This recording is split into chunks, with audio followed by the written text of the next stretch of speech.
नमस्कार friends and students, Aastha group of educations की online video क्लासों में आपका स्वागत है। आज हम जीवाणुओं में लैंगिक जनन को डिस्कस करेंगे। तो आज का जो हमारा टॉपिक होगा वह होगा जीवाणुओं में लैंगिक जनन।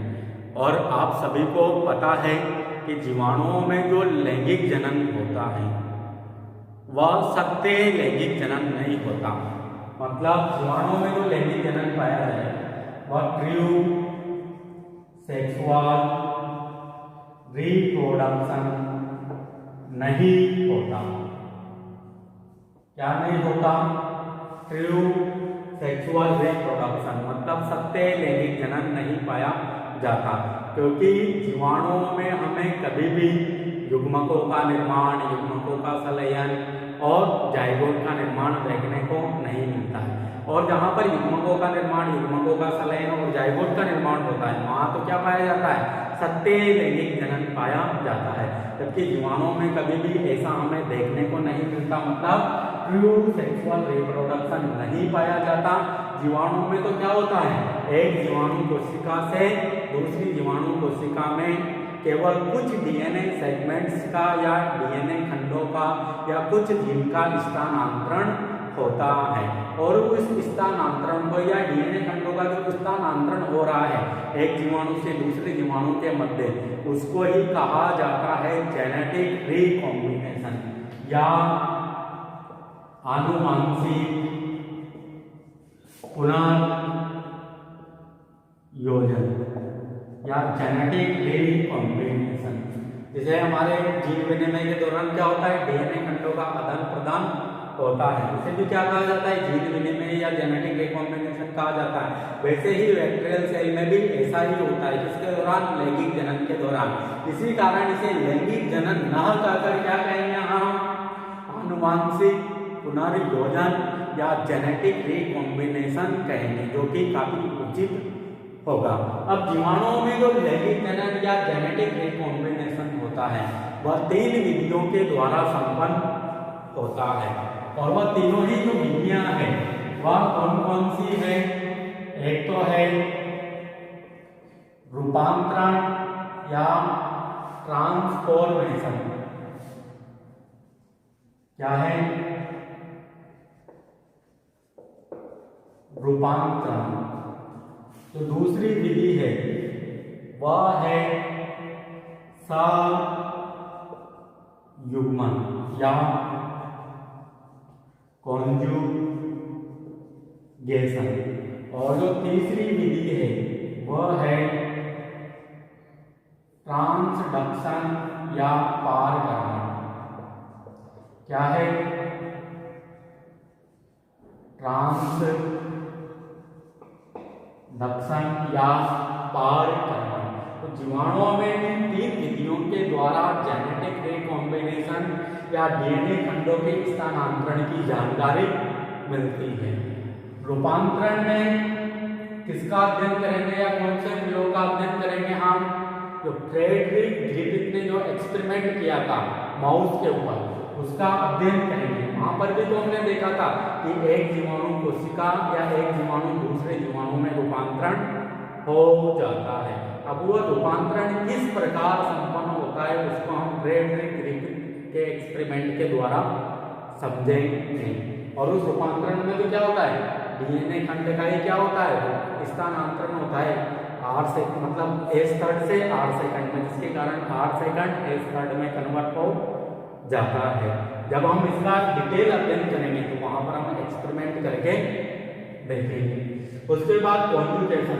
कॉन्जुगेशन में हमने देखा था कि जो 2 बैक्टीरियल सेल होती है, एक तो F+ सेल, एक F- सेल, और दोनों ही पास पास आती है। उनके बीच में एक कॉन्जुगेशन ट्यूब या संयुग्मन नलिका का निर्माण होता है और उसके माध्यम से डीएनए का क्या होता है, स्थानांतरण होता है, जिसके कारण F- भी F+ में रूपांतरित हो जाती है। और इसके अंदर हम HFR F- के अंदर भी संयुग्मन के प्रोसेस को देखेंगे। इसके बाद पार करना, जो कि जीवाणुभोजी वायरस के द्वारा संपन्न की जाती है। जब भी जीवाणुभोजी वायरस किसी भी जीवाणु कोशिका को संक्रमित करेंगे तो उस दौरान वह अपना डीएनए उसके अंदर एंटर करा देंगे। फिर जीवाणु कोशिका फट जाएगी, जिसके कारण सारे ही वायरस जितने भी जीवाणु कोशिका के अंदर बनेंगे वो मुक्त हो जाएंगे, परंतु उनमें से कुछ जीवाणु जो बोजी वायरस है वह बैक्टीरिया का डीएनए भी ले जाएंगे। जब वही वायरस किसी दूसरी बैक्टीरिया को संक्रमित करेंगे तो जो प्रथम बैक्टीरिया से जो उसका डीएनए लाया गया था वो दूसरी बैक्टीरिया के जीनोम में उसे इंसर्ट करा देंगे। उसके द्वारा भी क्या होता है, जीन का ट्रांसफर होता है। तो उसे हम ट्रांसडक्शन के अंतर्गत या पारकर्मण के अंतर्गत हम डिस्कस करेंगे। तो पहले बात करते हैं हम रूपांतरण की। तो रूपांतरण का मतलब होता क्या है? अगर रूपांतरण की डेफिनेशन की हम बात करें या रूपांतरण को हम समझें तो रूपांतरण का मतलब क्या होता है, एक कोशिका का दूसरी कोशिका के रूप में कन्वर्ट हो जाना। मतलब रूपांतरण में क्या होता है, एक जीवाणु कोशिका या कोई सी भी कोशिका ले लो, एक जीवाणु कोशिका किसी अनादर कोशिका के रूप में परिवर्तित हो जाती है। और वह किसके माध्यम से होती है, एक कोशिका का जब जीव दूसरी कोशिका में जाएगा तो दूसरी कोशिका कुछ दूसरे प्रकार के लक्षणों को एक्सप्रेस करेगी, मतलब दूसरी प्रकार में वो रूपांतरित हो जाती है। इसे ही क्या कहा जाता है, रूपांतरण या ट्रांसफॉर्मेशन कहा जाता है। अब जो रूपांतरण की प्रक्रिया होती है इसमें क्या होता है, एक जीवाणु कोशिका किसमें रूपांतरित हो जाती है, दूसरी जीवाणु कोशिका में रूपांतरित हो जाती है। अब एक जीवाणु कोशिका दूसरी जीवाणु कोशिका में रूपांतरित कब होगी, जब इसके अंदर कुछ ना कुछ जो बाह्य डीएनए है वह इंसर्ट होगा, मतलब बाह्य डीएनए जब इसके जीनोम से जाकर जुड़ेगा जब भी वह किसी दूसरी जीवाणु कोशिका के रूप में रूपांतरित हो जाएगी। और वो जो बाह्य डीएनए जाएगा उसका माध्यम क्या होगा, उसका माध्यम होगा जिसमें जीवाणु वृद्धि कर रहे होंगे। जैसे जो हमने ग्रिफिथ का जो एक्सपेरिमेंट स्टडी किया या स्टडी करेंगे अभी, उसमें हमने एक तो 8 सेकंड को डाला जो कि कैसा था, जीवित था, और एक हीट किल्ड S3 को डाला था। इसको डाला था हीट किल्ड या गर्म करके मरे हुए S3 की स्ट्रेन को डाला था। तो S3 तो मर चुका था और 8 सेकंड क्या था, जीवित था। और ये दोनों ही काम पर वृद्धि करेंगे। चूहे के अंदर जब इनको इंसर्ट कराएंगे तो उसके टिश्यू में या उसके ब्लड में ही ये रहेंगे, तो ब्लड से क्या करेंगे, ये पोषण लेंगे। तो उस ब्लड के माध्यम से ही क्या होगा, S3 का डीएनए 8 सेकंड के अंदर एंटर करके 8 सेकंड को किसमें कन्वर्ट कर देता है, वहां पर S3 में कन्वर्ट कर देता है। इसी कारण चूहे की मृत्यु हो जाती थी। तो वहां पर जो माध्यम का कार्य करेगा वो कौन करेगा, जिस माध्यम में ये बैक्टीरिया सर्वाइवल कर रहे हो। तो उस माध्यम के द्वारा क्या होता है, एक जीवाणु कोशिका दूसरी जीवाणु कोशिका में चेंज हो जाती है और इसे ही क्या कहा जाता है, इसे ही कहा जाता है रूपांतरण कहा जाता है। अब जो रूपांतरण की जो खोज की गई थी वह की गई थी सर्वप्रथम फ्रेडरिक ग्रिफिथ नामक साइंटिस्ट के द्वारा 1928 में। जो फ्रेडरिक ग्रिफिथ नामक उन्होंने जो डिप्लोकोकस निमोनी जो जीवाणु था, कौन सा जीवाणु, डिप्लोकोकस निमोनी जो जीवाणु था, उन पर क्या किया था, रूपांतरण की स्टडी की थी। किसने की थी, फ्रेडरिक ग्रिफिथ नामक साइंटिस्ट ने क्या किया था, रूपांतरण का एक्सपेरिमेंट कौन से जीवाणुओं पर किया था, डिप्लोकोकस निमोनी नामक जीवाणु पर किया था।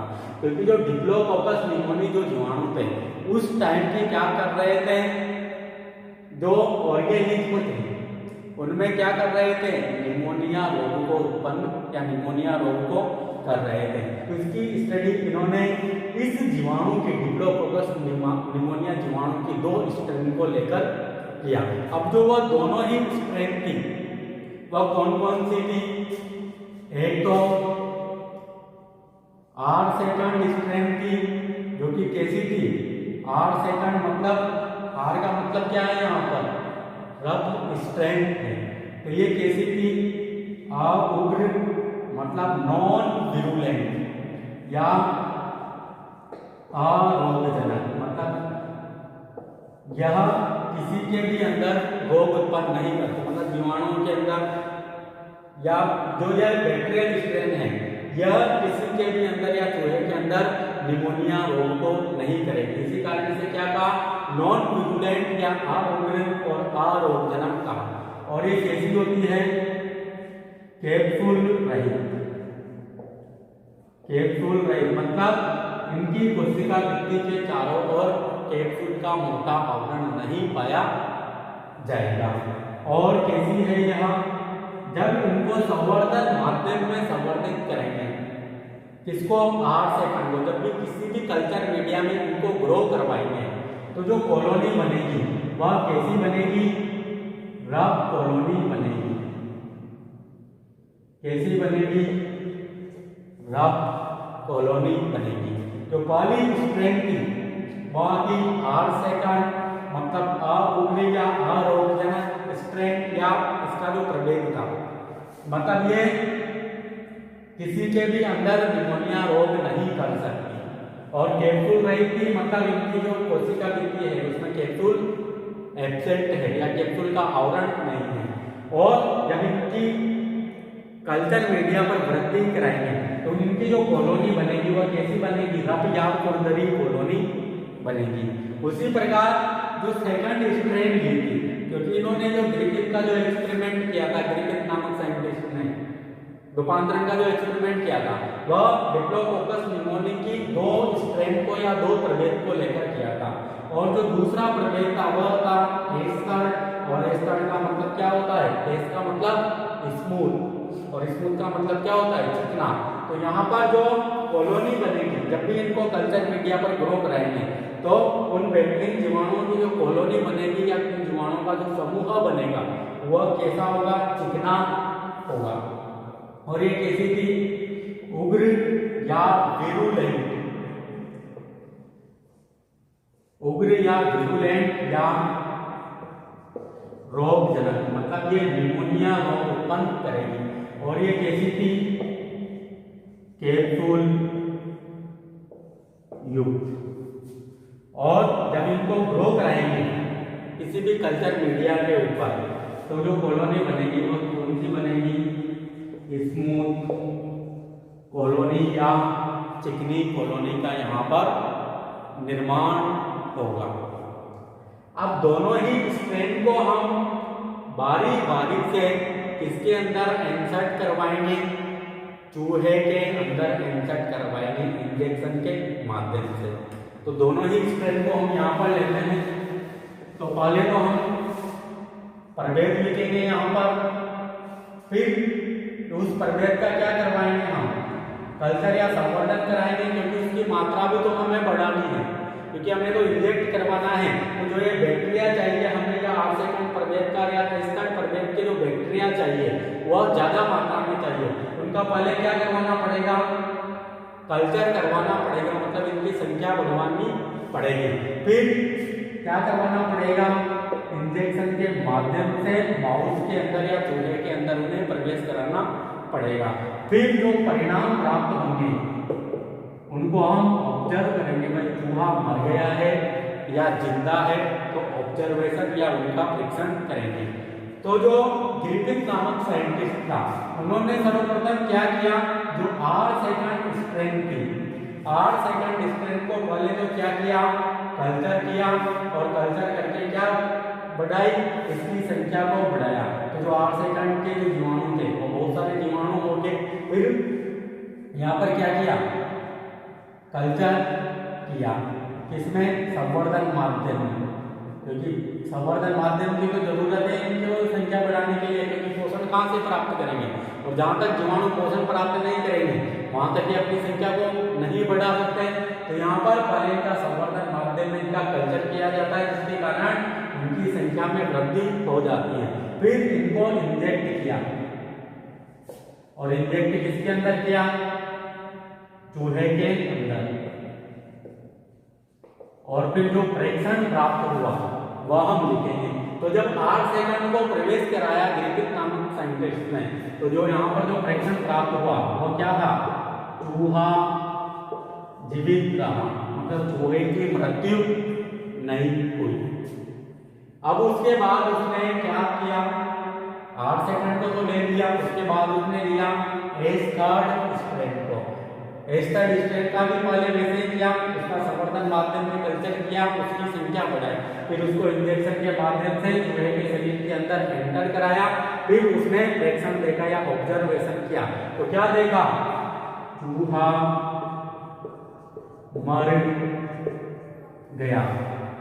अब उसने एक और एक्सपेरिमेंट किया कि इसकी वजह से क्या हो रहा है, चूहा मर रहा है। तो उसने सोचा कि मैं एक ऐसा एक्सपेरिमेंट करूं कि इस एस थर्ड को बहुत गर्म करूं। तो पहले उसने क्या किया, जो एस थर्ड था उसको संवर्धित किया और संवर्धित करके क्या कर दिया, गर्म करके मार दिया। एस थर्ड के जितने भी जीवाणु थे उनको गर्म करके मार दिया। पहले तो संवर्धित किया, मतलब उनकी संख्या बढ़ाई, फिर उसको गर्म करके मार दिया। फिर किसके अंदर इंजेक्ट कराया, चूहे के अंदर इंजेक्ट कराया। तो उन्होंने जो प्रेक्षण देखा वो क्या देखा, चूहा जीवित रहा। अब उन्होंने एक और एक्सपेरिमेंट किया इसके अलावा, जो छोटा एक्सपेरिमेंट था वह था, उन्होंने एस थर्ड को तो किस अवस्था में ही रखा, मृत अवस्था में, मतलब हीट किल्ड एस थर्ड दिया, और साथ ही इस मिश्रण में क्या मिला दिया उन्होंने, जीवित 8 सेकंड को मिला दिया, और दोनों को ही मिलाकर क्या किया, चूहे के अंदर क्या कराया, इंजेक्ट कराया। और उन्होंने जब ऑब्जर्वेशन या प्रेक्षण किया या देखा तो क्या मिला उन्हें, चूहा मर गया या चूहा मरा हुआ मिला। तो उन्होंने देखा कि ये चूहा मर क्यों रहा है, ऐसा कौन सा रीजन है जिसके कारण चूहे की मृत्यु हो रही है। तो उन्होंने अनुमान लगाया कि जब एस थर्ड को गर्म किया जाता है तो एस थर्ड की तो मृत्यु हो जाती है, परंतु इसके अंदर कुछ न कुछ ऐसा पदार्थ पाया जाता है जो कि जीवित रहता है, और जो वह पदार्थ है वह इस एस थर्ड से निकलकर किसके अंदर आ जाता है, 8 सेकंड के अंदर आ जाता है, और 8 सेकंड को किस में कन्वर्ट कर देता है, एस थर्ड में कन्वर्ट कर देता है। और आपको पता है जो एस थर्ड है वह कैसा है, रोगजनक है। तो निमोनिया रोग उत्पन्न करेगा चूहे के अंदर, और निमोनिया रोग के कारण चूहे की क्या हो जाएगी, मृत्यु हो जाएगी। तो समझ में आया होगा ये।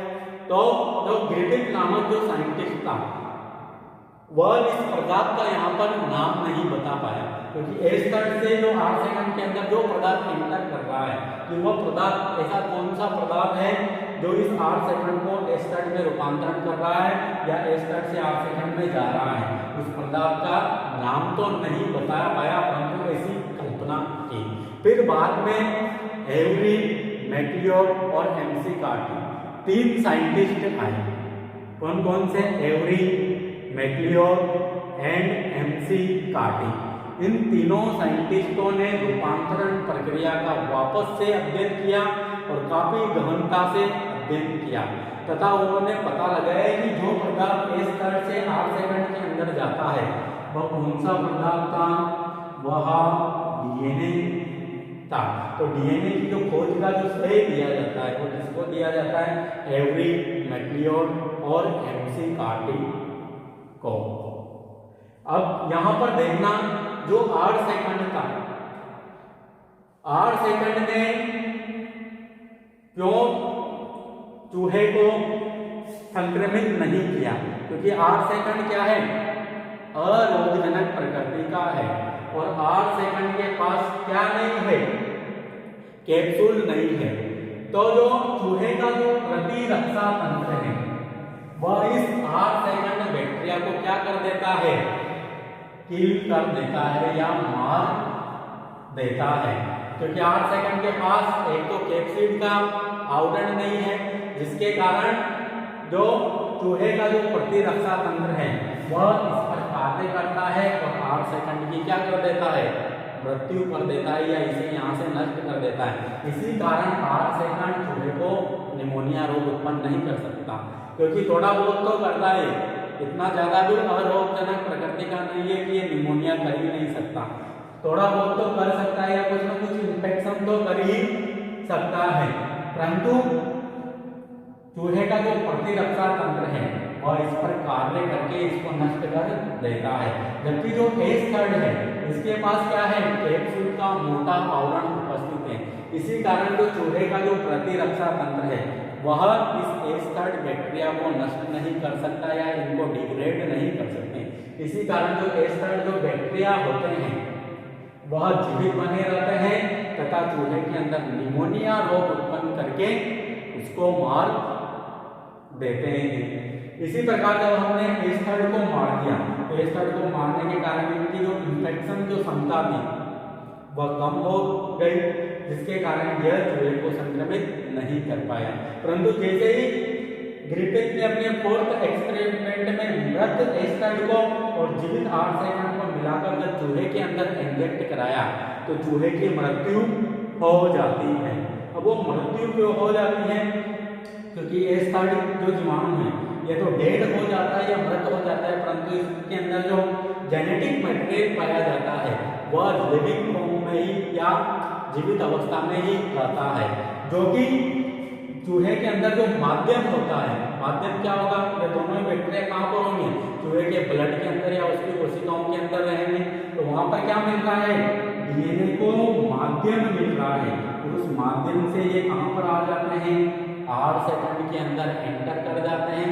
और 8 सेकंड के अंदर जैसे ही एस्टर्ड का डीएनए का कुछ भाग आएगा और उस भाग में क्या होगी, निमोनिया रोग करने की क्षमता होगी या निमोनिया रोग करने का जो जीन होगा वह होगा और कैप्सूल बनाने का जो जीन होगा वह इसमें उपस्थित होगा, जिसके कारण जो 8 सेकंड है ये कैसे हैं, अनकैप्सुलेटेड है।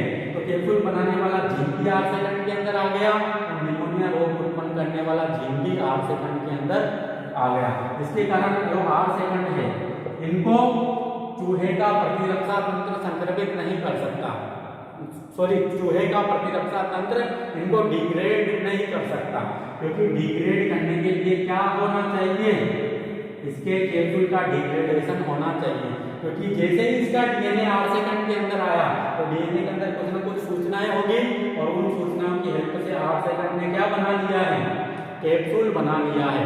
और इस कैप्सूल के ऊपर तो चूहे का प्रतिरक्षा तंत्र काम ही नहीं कर सकता, इस कारण 8 सेकंड जीवित रहेगा। और कौन से जीन आ गए इसमें, निमोनिया के भी जीन आ गए हैं और ये निमोनिया के लक्षण मतलब निमोनिया कोज करने का कार्य करेगा चूहे के अंदर और चूहे को मार देगा। अगर यहाँ पर कैप्सूल वाले जीन नहीं आते तब भी 8 सेकंड क्या नहीं कर पाता, चूहे को मार नहीं पाता, क्योंकि अगर थोड़ा बहुत ही अगर संक्रमित करता चूहे को, उसके पहले ही चूहे का प्रतिरक्षा तंत्र इसको यहाँ से निपटा देता, क्योंकि इस पर कैप्सूल नहीं था। और कैप्सूल आपको पता है एक प्रतिरोधी आवरण होता है, इस पर एंटीबायोटिक का कोई असर नहीं होता, क्योंकि हमने पढ़ा था जो पॉलीसेकेराइड है उनके साथ अगर कुछ प्रोटीनीय पदार्थ मिल जाए तो उससे क्या बन जाते हैं, कैप्सिड बन जाता है और कैप्सिड का भी प्रतिरोधी आवरण होता है, चूहे का प्रतिरक्षा तंत्र इस पर काम नहीं कर पाता।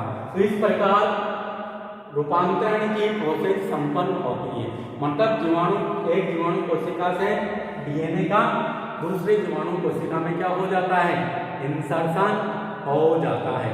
और इस प्रोसेस को ही कहा जाता है, रूपांतरण कहा जाता है। और रूपांतरण के लिए क्या जरूरी है, डीएनए को जाने के लिए कुछ ना कुछ माध्यम जरूरी है, और वो माध्यम क्या होगा, जहां पर जीवाणु कोशिकाएं वृद्धि कर रही होगी वह माध्यम उसके लिए होगा।